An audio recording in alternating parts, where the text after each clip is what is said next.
So what's up guys, welcome back to the channel. So I took 3 trades today, 2 were red and 1 was green, which makes me red for the day and sadly red for the challenge as well. So how this video is gonna go will be me analysing the markets first, followed by the live day trades and finally my journaling.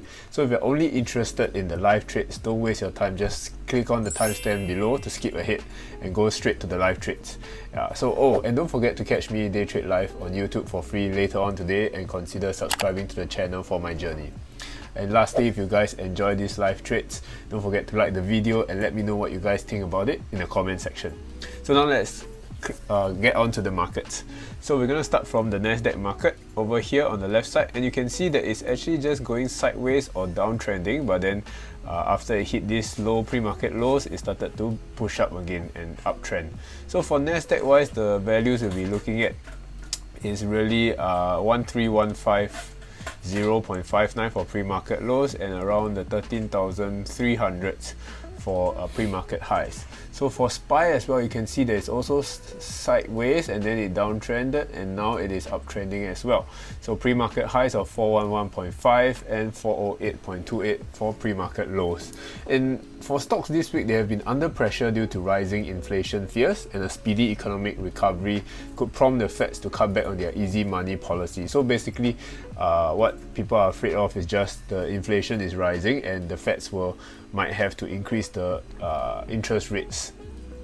So the Fed minutes from yesterday was also showed that policymakers signaled their desire to start discussing a plan to reduce the Fed's massive bond buying program at a future meeting. So the Fed minutes could have rattled the investors and caused the markets to push down like you saw in the initial part pre-market. But there was no news for this uptrend, so it could just be like a pullback after like a recovery, basically a recovery after selling off so much. And now let's go to Tesla. For Tesla wise, you can see it gapped up pre-market and then sort of moved down a little bit, but now it's also uptrending. Not much news on Tesla nowadays, probably just following the direction of the market. So really nothing much for Tesla as well. So then after analysing the markets, we're going to jump straight to the live trades. So the very first one, we have this. So Tesla actually went sideways for quite a bit and then it pushed up. So for here, this would be the break of 580.5. We're gonna see how this trade goes.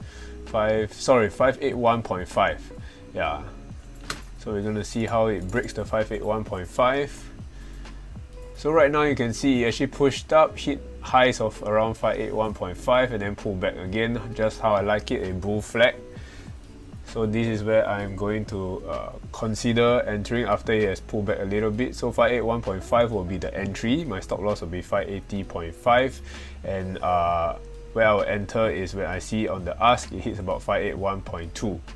So right now we see it's reaching there, boom, hit, I'm entered. So now I want to see 581.5 break on the ask and orders on the tape coming in, but it just dropped back. So I'm preparing to cut my loss here. 580.5, I want to see it hold on the bids. You're getting nearer and nearer, a lot of orders, and it dropped below 580.5, and that's where I got out of the trade. So a very, very quick fake out for me here. It pushed up, looks like it wanted to break, but it didn't break and it pulled back very, very quickly. So that was the first trade. Let's go to the second trade. So this was the second trade. So this one was the break of 582.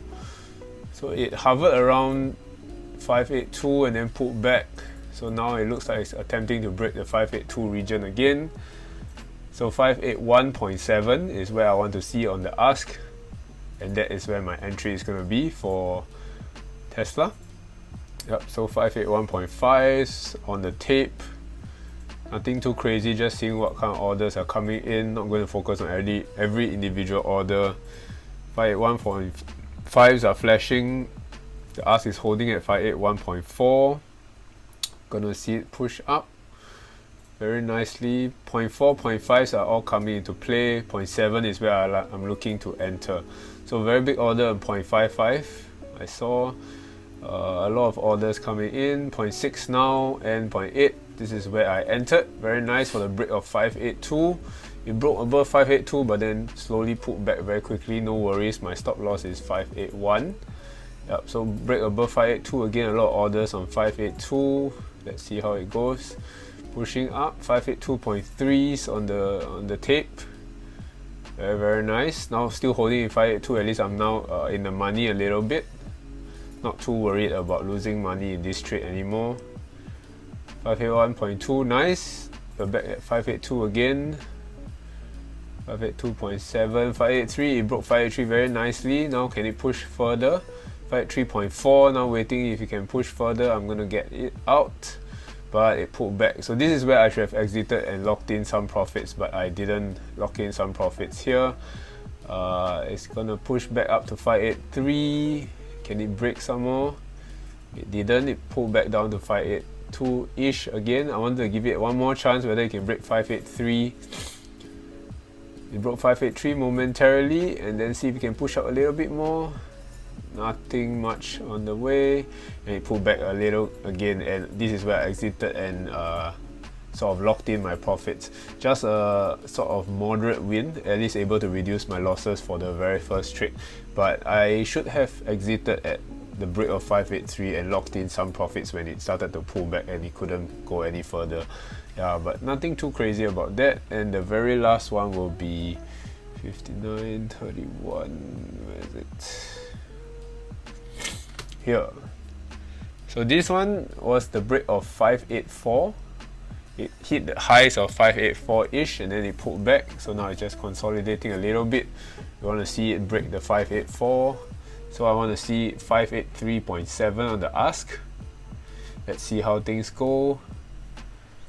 582, 583s, nice. I see a lot of 583s on the tape. 583s, 583s, 583s, big orders coming through. Yep. 582s are holding. Then this is where I entered, 583.7, and then it pushed up. So pull back a little bit. My stop loss is 583 actually. So if it cannot hold 583 on the bids, I'm getting out. Right now still holding. Yep, it's getting closer to 583. And then it broke 583, and then this is where I exited. All the orders on the tape was also below 583, and I exited for another loss on this trade. Yeah, so after that, these 3 trades, 2 wins, 1 loss, cost me to be down $52 for the day. Yep. So now we're gonna head on to the journaling part. Yeah, so definitely a moderate rate day today. I mean, it's nothing too crazy, just $52, but still a bit bummed out about it. Have to work a bit on the risk to reward. Yeah. So actually Tesla was very the market was very strong for the day, but Tesla was actually a little bit sort of choppy at the start of the day, and then afterwards it established good direction, and then it pushed up and then retraced back again and then continue pushing up. But as you can see from the pushing up, it's actually very slow and very sort of still very choppy, you know. It pushed up a little bit and then it pulled back. Pushed up just a little bit again and it pulled back. It's not the usual strength that Tesla has. Usual strength that Tesla has is, like, for example, on the 18th of May, you can see yeah, so something like this. When it breaks an area, it pulls back a little bit and then continues breaking again. It has a lot of strength behind its moves. It's not like a push a bit, like 20-30 cents and then it pull back again, 20-30 cents and pull back again. It has to push strong. Yeah, so it wasn't really a very clear and nice price action to trade either. Yeah, so this was the very first trade that I took the break of the 581.5 area. Total, I think I lost about 38 with commissions, and the premiums I chose was okay. Entry was good, exit was good as well, but for some reason I felt that the loss was bigger than usual for this one. For the trades today, I realized that they pulled back very quickly, so I lost more than I was intending to really risk for the trade. But I couldn't do anything about it because I really did my best to execute the best that I could. They just pulled back really quickly. For example, when it broke like 582 just now, it actually pulled back all the way to 581.3. So like, I wanted to cut my loss the moment it breaks 582, but I ended up giving 70 cents more because it pulled back so quickly. Yeah, so then for this one, it was the break of the 582 region. Yeah, so the entry 582, stop loss 581, then the take profit is basically the break of 583. Yeah, so for this one, I think yeah, I don't think the entry was that bad. It did burst up quite quickly, but I was quite okay with the entry. And the only problem, I did not take profits when it broke the 583 mark. I was greedy for more. I wanted to see the 583 really go and really break the 584, then I would probably take profits around there. But when I saw that it hit 583.4 and then it pulled back a little bit and it couldn't move up anymore, I should have locked in profits over there. Yeah, so yeah, for this one, probably just work a little bit on my exit and consistently locking in profits. That should be the way I should do it. Yeah. And then for the next trade, the last trade, it was the break of 584. Entry 584, stop loss 583, take profit would be the break of 585. Total I lost $36 with commissions. Oh, for the previous one, I think it was a $20+ gain for that trade. Yeah. So for this trade, the entry was okay. I exited when I saw that 583s couldn't hold and orders on the tape were below 583. So I think the things I did well for today was that my entries and exits were really good. My executions were really on point. Yeah, I really stuck to my game plan. Only that second trade where I didn't lock in profits fast enough. I was also able to manage my position and move my stop loss up, and able to tell myself that it was okay to lose the trades and accept the risk and better manage the position, better manage myself emotionally and the positions as well. I didn't feel as nervous as I usually did on normal scalping days. And things that I had to focus on is probably, I shouldn't focus on the P&L during the trading day. I kept on looking at the P&L and thinking about how much I'm down, how much I'm up, like what I have to do to get back that money. And I was a little bit distracted about the P&L and the risk to reward during the trading day. But I realized that I should leave all of that to the journaling session. There's nothing else I should focus on except for the executions and the price action. So ironically, the more you focus on the P&L, the worse you perform, and then your P&L will get worse and worse. But if you focus on the executions and the price action, and you focus on doing things right in the process, somehow your P&L will come out better than before.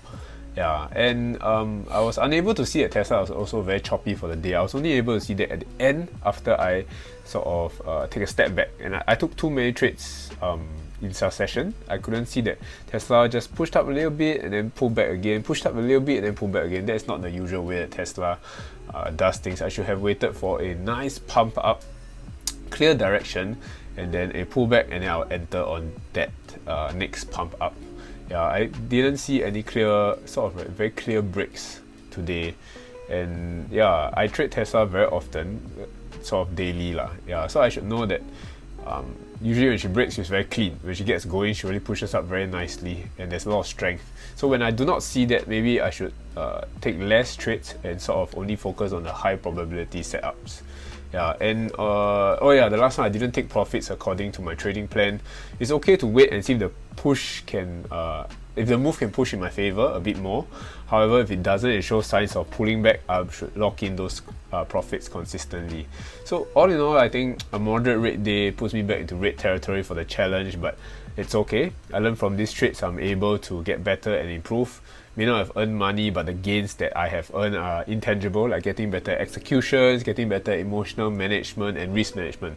So I just have to focus on the process, which is the executions, which I'm actually doing very well already. So I just need to sharpen that a bit, and let's see how things will go for today.